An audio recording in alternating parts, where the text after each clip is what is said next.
Au démarrage, on va déverrouiller l'iPad, choisir la langue d'utilisation.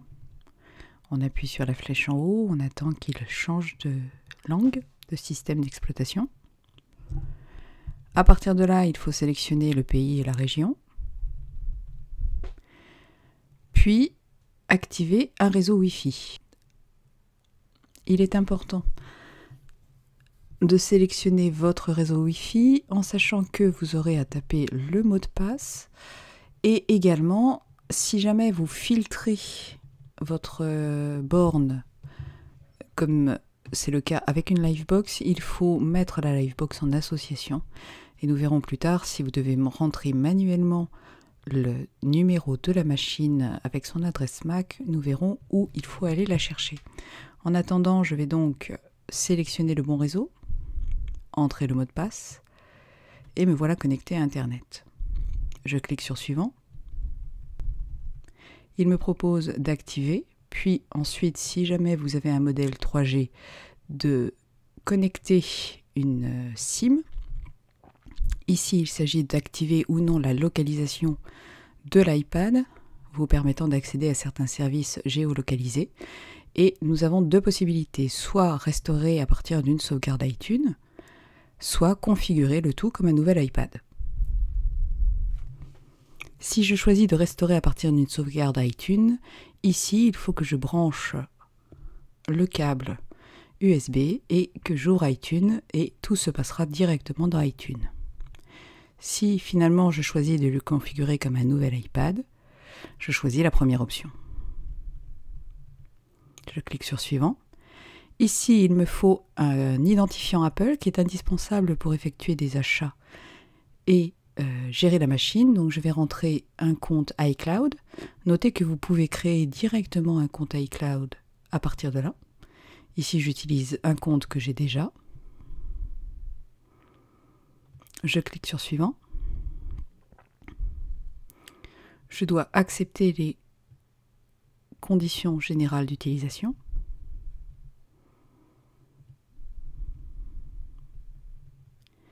Et la configuration est quasiment finie.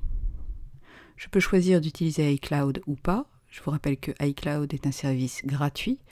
Et je choisis également un type de sauvegarde, soit directement dans le nuage, soit sur un ordinateur. Tous ces paramètres pourront être changés secondairement. Ici, je ne vais pas utiliser la localisation de l'iPad.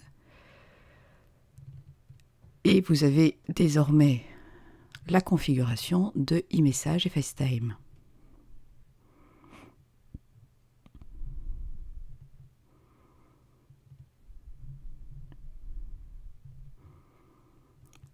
Je peux choisir d'envoyer ou pas des informations en cas de plantage. Et il n'y a plus qu'à appuyer sur Commencer à utiliser l'iPad. Le bouton latéral de verrouillage par défaut coupe le son. Nous allons voir comment le paramétrer. Vous avez ici toutes les icônes des différents programmes et lorsque l'on verrouille l'iPad, on tombe sur les informations minimalistes.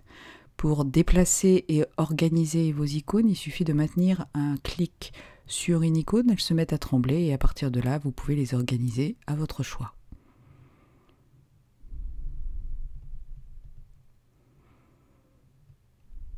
Un double clic sur le bouton Home permet d'afficher la recherche et nous allons nous promener dans les rubriques de réglage afin de pouvoir faire un peu le tour des options.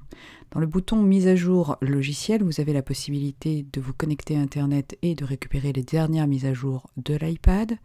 Vous avez ici dans la rubrique information le nom de l'iPad, son adresse Wi-Fi qu'il vous faudra rentrer dans une borne éventuellement et les informations d'occupation d'espace des différents contenus de l'iPad. Ici, bien sûr, c'est très limité.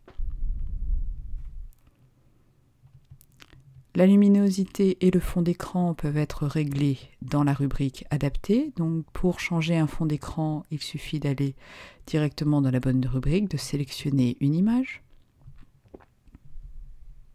Par la suite, vous pourrez utiliser vos propres images. Vous avez le choix entre l'écran verrouillé, ou l'écran d'accueil, c'est-à-dire ce qui est sous les icônes. Vous pouvez également avoir des images différentes entre les deux. La rubrique confidentialité vous permet de gérer les services de localisation, tels que localiser mon iPad ou la localisation en général. Vous avez ici un certain nombre d'options que vous pouvez choisir d'afficher ou pas, ainsi que l'icône de la barre d'état qui vous permet de visualiser directement quand une application nécessite la localisation. La rubrique photo, nous le verrons avec flux de photos. Vous avez ici également les réglages iCloud, tels que le flux de photos, l'activation des documents et données. Vous pouvez désactiver l'utilisation de la 3G lorsque vous récupérez vos documents pour éviter de consommer votre abonnement Internet. Le stockage sur iCloud est de 5 Go par défaut, vous pouvez le gérer ici, vous pouvez également upgrader la quantité. Ce service est alors payant. Lorsque l'on configure un compte mail, tout est guidé, vous choisissez le type de compte mail, vous rentrez votre identifiant qui est votre adresse mail, le mot de passe, et en règle générale, c'est tout ce que vous avez à faire. Vous réglez ensuite ce que vous souhaitez activer par rapport à ce compte. Comme c'est un compte iCloud, je peux récupérer les contacts, les calendriers, les rappels, les notes, et ainsi de suite. Seul le compte principal peut récupérer les données et flux de photos. La localisation de l'iPad ne peut se faire qu'avec un seul et unique compte. Par exemple là, je vais désactiver Contact et désactiver les rappels.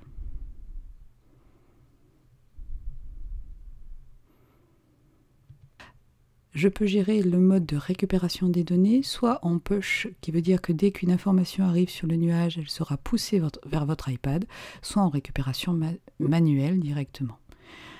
On va s'intéresser aux options de signature. Vous pouvez changer bien sûr la signature par défaut qui est envoyée de mon iPad. Donc là, je vais l'effacer. Je vais créer ma signature.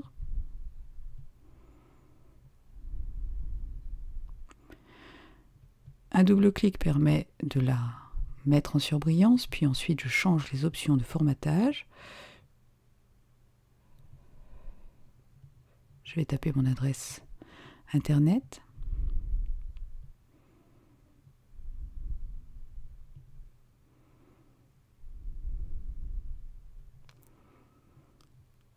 Je sélectionne et je déplace les petits boutons bleus, puis je vais mettre en italique. J'ai ici une majuscule par défaut, il faut réappuyer sur la touche majuscule pour la désactiver. Et si je sélectionne pour tous les comptes, alors la signature sera unique. Si je sélectionne par compte, je peux créer une signature pour chacun des comptes.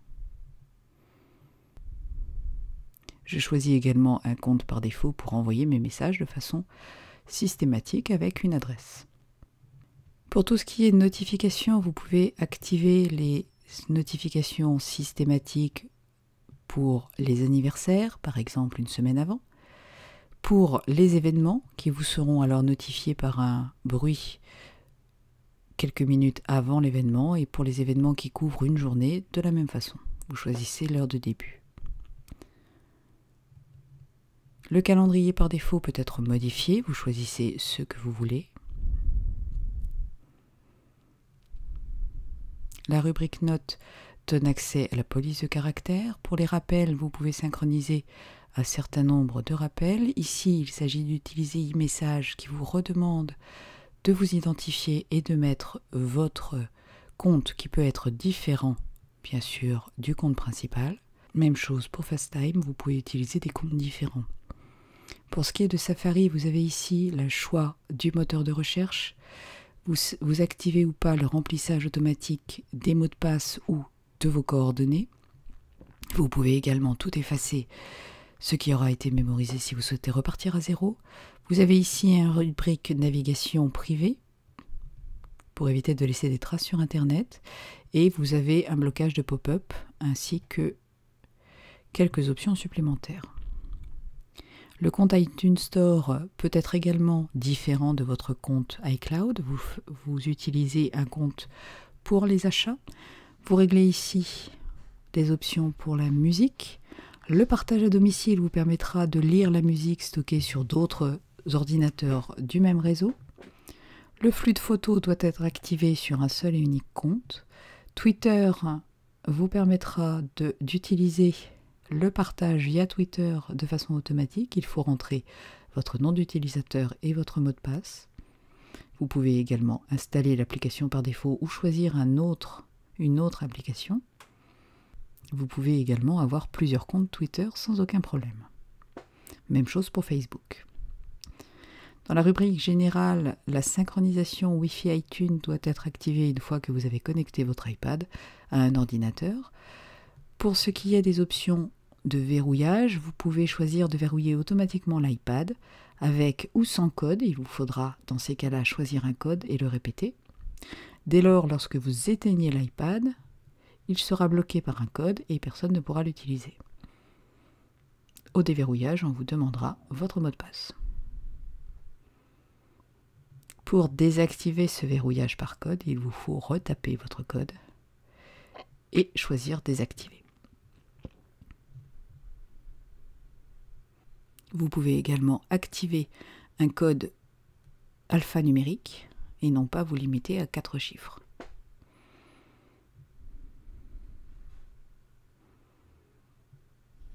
Remarquez qu'en mode verrouillé, vous pouvez activer le cadre photo, ce qui vous permettra d'avoir une espèce d'écran de veille. Dans la rubrique générale, vous modifiez également le bouton latéral pour verrouiller la rotation, ce qui vous permettra de ne pas basculer en mode portrait de façon automatique, ou alors vous choisissez de couper le son par le bouton, en sachant qu'il suffit d'appuyer sur le bouton bas de façon prolongée pour couper le son de façon très rapide.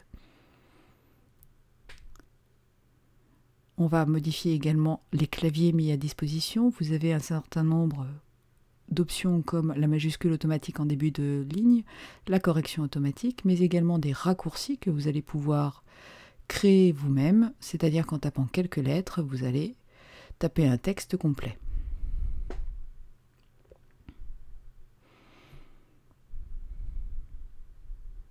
Ceci sera valable dans tout le système.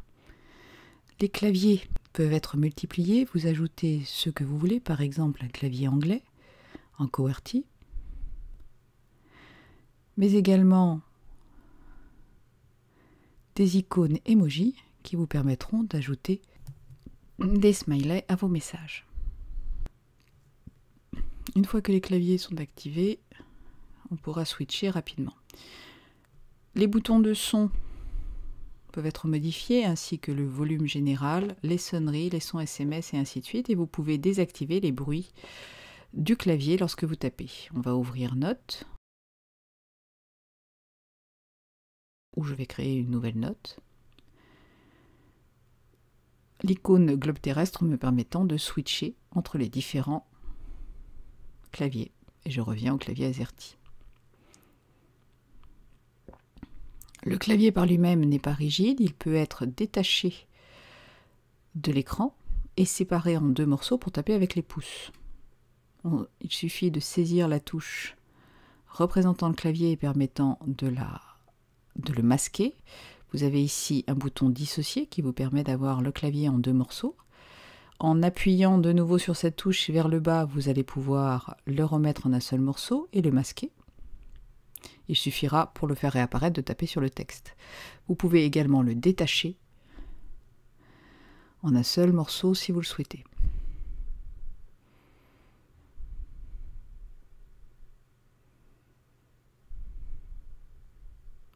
En appuyant sur certaines touches, vous accédez à des choses plus compliquées avec des accents ou certains caractères particuliers. En appuyant sur le sigle euro, vous accédez à d'autres sigles de monnaie. Il faut savoir faire des essais pour trouver les différentes options, comme ici, des puces. Les guillemets sont assez variés. Pour bloquer les majuscules, il faut taper 2 fois sur la touche majuscule. Pour ne taper qu'une seule majuscule, on appuie une fois. Elle devient surlignée en bleu. Pour désactiver la majuscule, on rappuie sur la touche majuscule.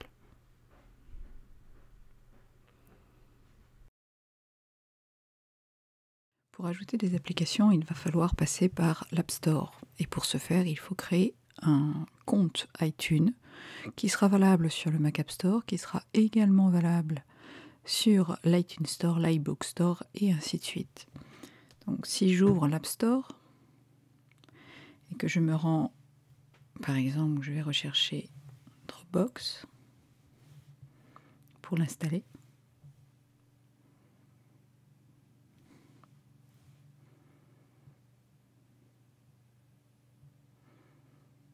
En cliquant sur gratuit, je vois le bouton d'installation qui apparaît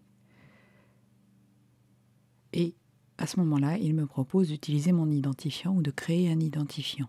Il est tout à fait possible d'utiliser un autre identifiant que votre compte iCloud. Ce n'est pas une obligation d'utiliser le même. L'autre possibilité est d'utiliser tout simplement votre compte iCloud ainsi que son mot de passe pour créer un compte d'achat sur iTunes. Donc là, je vais lui dire utiliser un compte existant.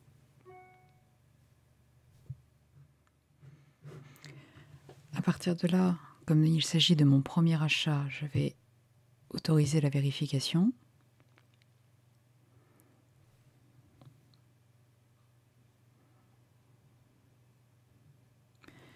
Je valide les conditions d'utilisation. J'accepte. Je peux ici modifier les données de facturation. Je ne vais pas en mettre. Je vais utiliser aucun et je peux par contre en rentrer ici un code pour utiliser une carte iTunes, ce qui permet d'éviter d'avoir un accès libre à votre carte bleue. Une fois que les renseignements ont été validés, il me suffit de cliquer sur terminer. À partir de là, je n'ai plus qu'à télécharger l'application de mon choix.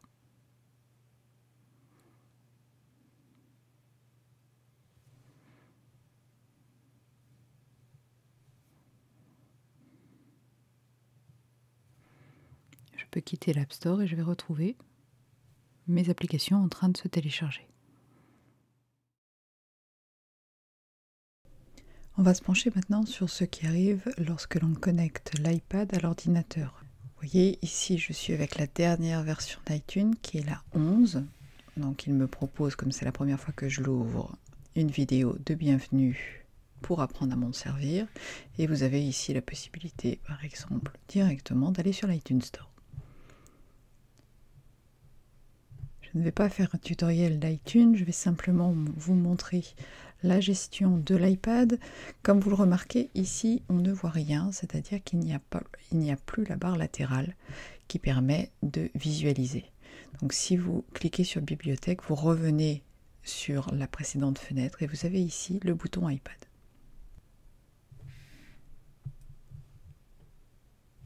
Donc, je vais dire bienvenue, continuer. Il me propose bien sûr automatiquement de synchroniser avec iTunes. Voici la fenêtre de récapitulatif. J'ai ici les informations de ma machine, le bouton de recherche de mise à jour du système, le bouton de restauration de l'iPad tel qu'il était au démarrage. Vous avez les boutons de sauvegarde. Ceci est le pendant de ce qu'on a vu directement sur l'iPad. J'ai la possibilité en plus de chiffrer la sauvegarde locale, c'est-à-dire que si je fais ça, tous les mots de passe rentrés dans les applications iPad vont être sauvegardés en même temps et je pourrais dans ces cas-là restaurer mon iPad sans être obligé de ressaisir tous ces mots de passe. Je peux ou pas le mémoriser dans le trousseau. Il va lancer automatiquement la sauvegarde, qui va être très rapide puisqu'il n'y a rien dedans. Si vous souhaitez retrouver la barre latérale, il suffit d'aller dans Présentation, afficher la barre latérale et vous retrouvez finalement une présentation avec des icônes colorées qui vous permet de naviguer plus rapidement. Je peux également décider de synchroniser cet iPad en Wi-Fi, demander à ouvrir systématiquement iTunes à la connexion de l'iPad, prendre des vidéos en définition standard et non pas HD, convertir les morceaux en qualité inférieure pour éviter d'occuper trop de place et demander à gérer de façon automatique ou non la musique et les vidéos. Vous avez ici les boutons de synchronisation. À partir du moment où vous utilisez iCloud, vous n'avez pas besoin de les remplir. La synchronisation des comptes mail peut être éventuellement faite avec l'ordinateur. Et ce qui nous intéresse essentiellement, c'est la gestion des applications. Je vous rappelle que vous pouvez synchroniser tout ou partie de la musique en cochant, et ici vous avez par exemple la possibilité de choisir uniquement certaines listes de lecture. Même chose pour les films, les séries télé et les photos qui peuvent se synchroniser à partir de iPhoto. Donc je retourne dans les applications. J'ai 2 applications contenues dans ma bibliothèque. J'en ai téléchargé à l'inverse 2 ici. La prochaine synchronisation va récupérer les achats effectués à partir de l'iPad. Et même chose, si vous avez fait une mise à jour d'application à partir de l'iPad, elle sera répertoriée et récupérée sur l'ordinateur. Donc je vais cliquer sur Appliquer. Je vais cliquer sur Installer et ensuite sur Appliquer.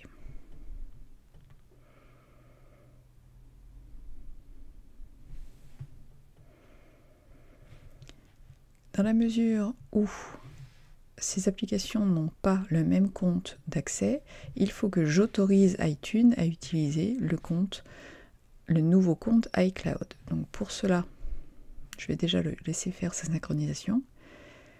Et je vais devoir me connecter à iTunes Store pour valider l'enregistrement de l'ordinateur. Remarquez qu'une fois que vous avez installé les applications, il est écrit supprimer et non plus installer. Donc je vais me rendre sur l'iTunes Store, je clique sur connexion, je rentre mon identifiant Apple, je clique sur connexion.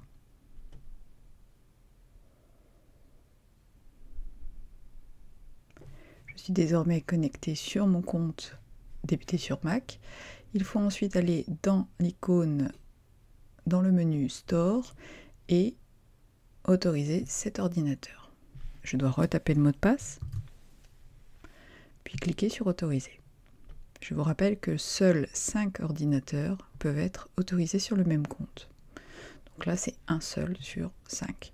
Il y a par contre possibilité de synchroniser autant d'appareils iOS que l'on souhaite.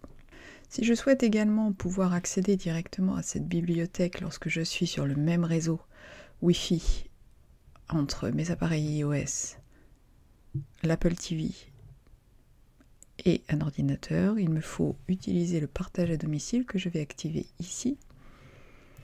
Activer partage à domicile, je peux rentrer n'importe quel identifiant Apple, ce n'est pas forcément celui de mon compte iCloud, mais là en l'occurrence je vais utiliser le même, et je clique sur activer le partage à domicile. Il faudra que je fasse la même chose sur l'iPad. Dès lors, si j'ai des musiques et des films dans ma bibliothèque, je vais pouvoir les lire en streaming à partir de mon iPad. Donc maintenant que j'ai autorisé les applications, je vais pouvoir de nouveau resynchroniser et je vais récupérer dans ma bibliothèque les achats effectués à partir de l'iPad. Et on les voit apparaître ici. Le bouton ci-dessous, s'il est coché, va systématiquement télécharger toutes les nouvelles applications que vous aurez prises sur l'iTunes Store. Systématiquement, à chaque synchronisation, seront transférées directement sur l'iPad. J'ai également la possibilité d'activer la sauvegarde iCloud, ce qui me permettra de restaurer par la suite via le nuage.